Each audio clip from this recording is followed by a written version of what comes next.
బాపట్ల జిల్లా చీరాల మున్సిపల్ పారిశుద్ధ్య కార్మికుల సమ్మె సమాన పనికి సమాన వేతనం ఇవ్వాలని రెండో రోజు మోకాళ్ల ప్రదర్శన నిర్వహించడం జరిగింది. అలాగే మున్సిపల్ పారిశుద్ధ్య కార్మికులు మాట్లాడుతూ రాష్ట్ర ముఖ్యమంత్రి వైఎస్ జగన్మోహన్ రెడ్డి ఏదైతే పాదయాత్రలో హామీ ఇచ్చారో మున్సిపల్ పారిశుద్ధ్య కార్మికులను పర్మనెంట్ చేస్తాను అని హామీ ఇచ్చిన మాట నిలబెట్టుకోవాలని వారు ఆవేదన వ్యక్తం చేశారు.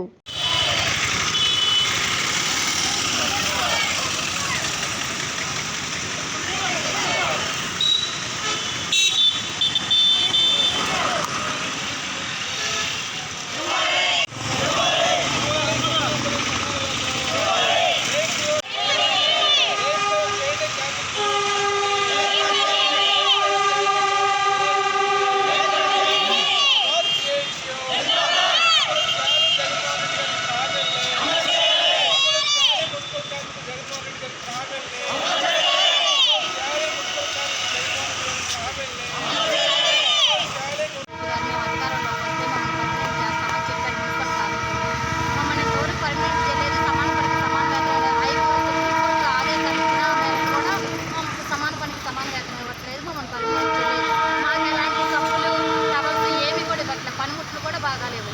అసలు ఏది కూడా మమ్మల్ని సరిగ్గా కూడా పట్టించుకోవట్లేదు. మా జగన్మోహన్ రెడ్డి గారు అధికారంలోకి వస్తే మాకు ఏమన్నా బెనిఫిట్ ఇస్తుందంటే అది కూడా లేకుండా పోయింది. ఇంకా 2 నెలల్లో ఆయన దిగిపోతాడు. ఈ లోపల మాకు ఏదైనా చేస్తాడన్న ఆశతో దిగురాల కాడికి వచ్చి కూర్చున్నాం. ఇంకా జగన్మోహన్ రెడ్డి గారు ఈ సీఎం గారు పట్టించుకోకపోతే మమ్మల్ని ఇంకా ఏ సీఎం పట్టించుకోవాలి. దయచేసి జగన్ అన్న మమ్మల్ని పర్మనెంట్ చేయాలి. నువ్వు తప్పి ఇంకెవ్వరు మమ్మల్ని పట్టించుకోరన్నా. ఏ పార్టీ అధికారంలోకి వచ్చినా కూడా మమ్మల్ని పర్మనెంట్ చేయదన్నా. నువ్వే దయచేసి చెయ్యాలి. నన్ను చేస్తావని మేము నిలబెట్టుకున్నాం.